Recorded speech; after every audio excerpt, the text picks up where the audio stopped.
Hey, Trevor.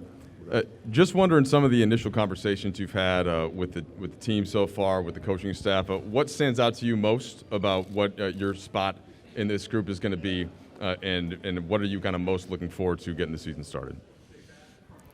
To be honest with you, my spot is just to come in and do what the team asked me to do. Whatever the role that is, I guess we'll figure it out during the camp. But regardless of whatever the role is, I know I'm ready for it. I'm a plug-and-play type player, so I've been around a lot, been in a bunch of different places, so I've always found a way to contribute to teams. So I'm not worried about that. I just worry about us being together, meshing together, and winning games. Yeah, Trevor, what's your level of excitement? How excited are you to be back here where we know what you can do? It's pretty exciting, man, especially with this group of players, this much talent. I'm excited. There's really no other words for that. I'm ready to be able to show what we can do as a team. Just ready to go and try to compete for a championship. Hey, Kyle Goon, Southern California News Group.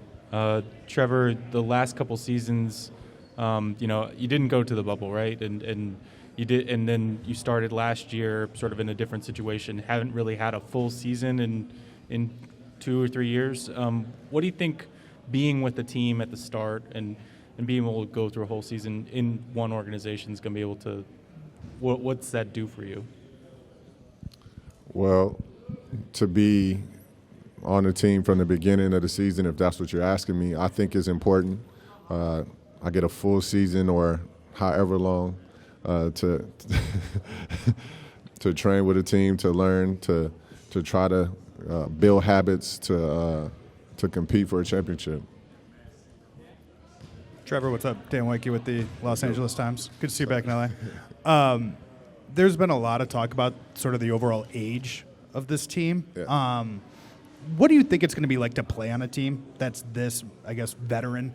What's it going to be like in the locker room to have mostly an older group?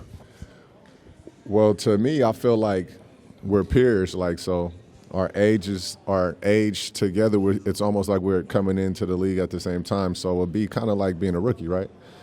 Except you have experience. So I think with us having to being around the same age, I feel like that's what you need to push each other, or we can use it as a positive to make sure that if somebody isn't like up to par, you're able to hold them accountable for what their role is on this team. And that's another good thing about having veterans. Everybody's able to hold each other accountable and then not be looked at as you're bad-mouthing or you're talking down on, because everybody understands what the goal is. And in order to do something that's hard, sometimes you got to have hard conversations and say hard things. So I look at it as a plus.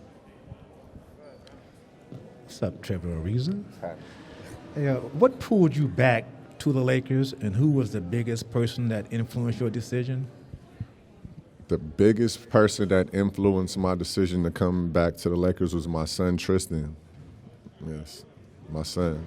He, after I started getting traded a bunch, their station was going to be here at home. So, he got tired of me being elsewhere. He wanted me to be home.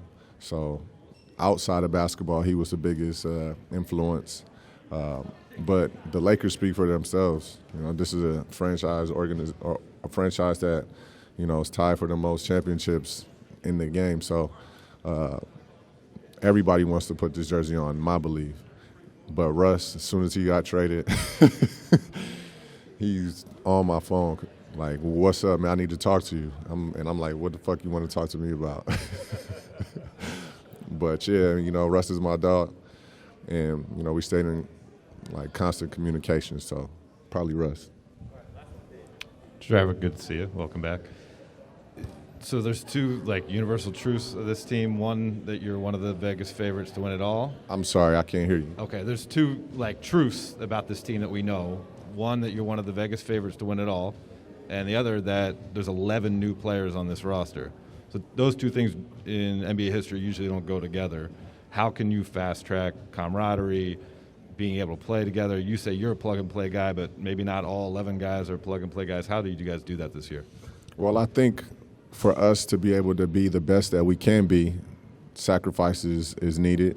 The good thing about having veteran players is you've been around a long time, you pick up on tendencies, scouting reports, you've seen a bunch of them, so you kind of understand player tendencies. And when you have IQ, like guys who have extreme IQs and, you know, are basketball anomalies, you're able to just figure it out. And with the players that we have on this team, how smart they are, how talented they are, and they have a whole bunch of experience, you know, you're able to figure it out.